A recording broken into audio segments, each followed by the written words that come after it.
Hello guys, hello Earth Signs, Virgo, Capricorn, and Taurus. Welcome dito sa aking channel, Kapalaran 888, Earth Signs.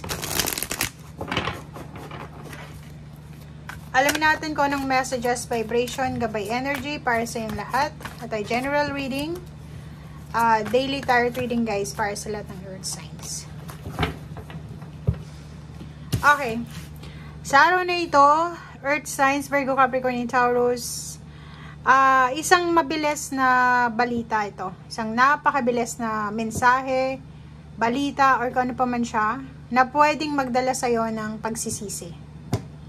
Comment down below if ano man ito. Okay? Kasi pwedeng makatulong din to sa mga taong pareho ng pinagdadaanan nyo. So, nakikita natin isang mabilisang balita ito, or siguro decision making ito. Mabilis na nag-decide ka. And posibleng pagsisihan mo siya. Okay?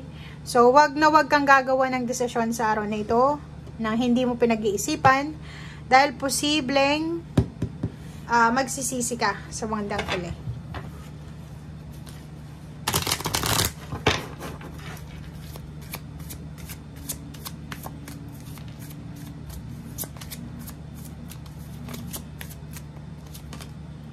Oh, diba?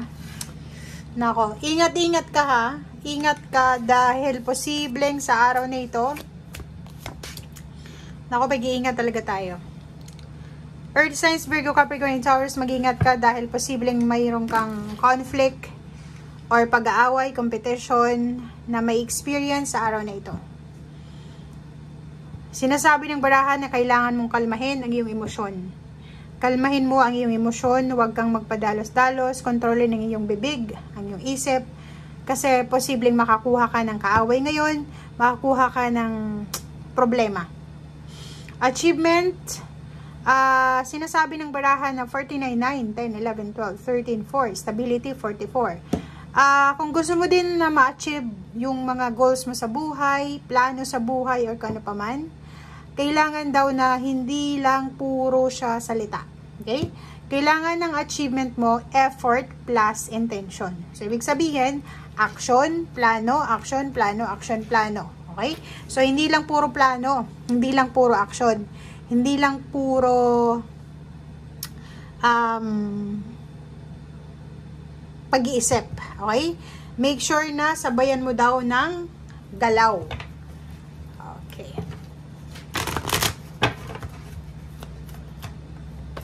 Oh. Wow.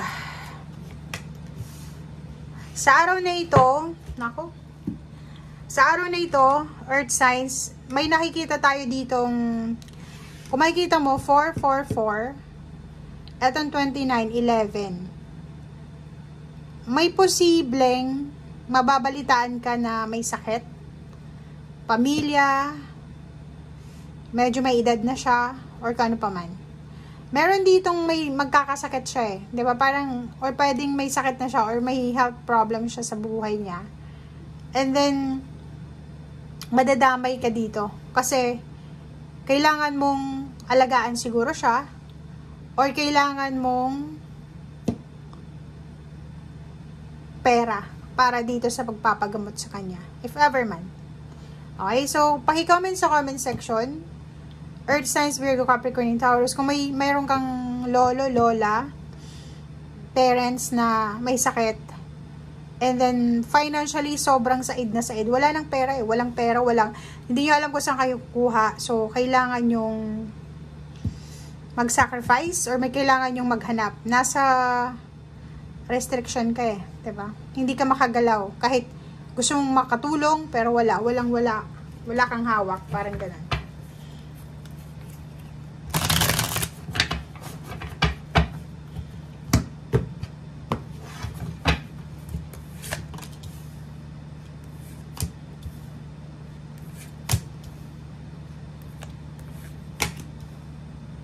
Okay. Meron sa inyo dito na gustong bumalik sa dati nilang pinagtatrabahuhan. Gustong bumalik sa dati nilang lugar. Or sa lugar kung saan sila nakatira for 2 years or 1 year or 3 years. Parang ganun. Meron dito na yun na nga, nagsisisi sila sa mga nagawa nila emotionally. Nagsisisi sila sa mga ginawa nila physically. Parang ganon. Meron dito na confused sila. Confused, hindi nila alam kung ano yung gagawin nila. Hindi nila alam kung ano yung actions na gagawin nila. Kasi sobrang confusion yung nararamdaman nila. May iba sa inyo dito na pagod na, stress na, burden na kasi financially, emotionally, physically, lalo sa health, sobrang nagsasuffer na kayo eh.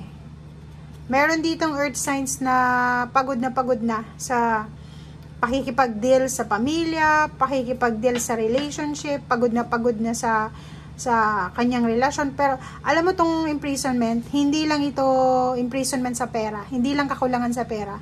Nakikita ko sa iyo, it's either may relationship ka, kapamilya, na sobrang burden sa iyo. 'Di ba? Parang pinapasan mo siya eh. Mahirap siyang pakisamahan, mahirap siyang parang gano'n, nasasakal ka sa kanyang presensya. Okay, Emperor. So, nakikita ko sa'yo dito, diba? Sabi ko sa'yo eh. Relationship talaga to. Sa araw na ito, especially yung mga Taurus dyan, Taurus and Virgo, mag-iingat kayo kasi posibleng makakatanggap kayo ng mga masasamang salita galing sa inyong karelasyon. Aminin nyo man or hindi, Earth signs, Virgo, Capricorn, and Taurus, kayo ay wala kayong empowerment sa relationship nyo. Wala kayong strength eh. Tagasunod lang kayo sa relasyon nyo. Diba? Parang kung makikita mo dito, hindi ka pwedeng gumawa ng ikakasakit ng kalooban ng karelasyon mo. Parang overpower yung ginagawa niya. Power trip ba yun? Or minamanipulate ka niya? Or posibleng ang ginagawa niya sa'yo, binablackmail ka niya. Parang gano'n. So, comment down below, guys. Oh. Nakikita ko sa'yo dito, gustong-gusto mo na ng peace and harmony, lalo na sa relationship. Gusto mo nang makabalik doon sa dating ikaw. Yung dating malaya. Yung dating punong-puno ng ng smile, ng pag-asa. Kasi eto, wala kang katahimikan eh. Yun ang minamanifest mo sa ngayon. Yun yung pinagpipray mo na sana bumalik na yung emotional peace, stability, and balance mo. Bumalik na yung... Kasi hindi ka makatulog sa gabi. Aminin mo yan, hindi ka makatulog sa gabi kasi ang dami mong iniisip. Nag-a-analyze ka ng situation, nag-overthink ka. May iba ditong in a relationship gustong makipaghiwalay, pero hindi nyo alam kung paano nyo gagawin. Comment down below, guys.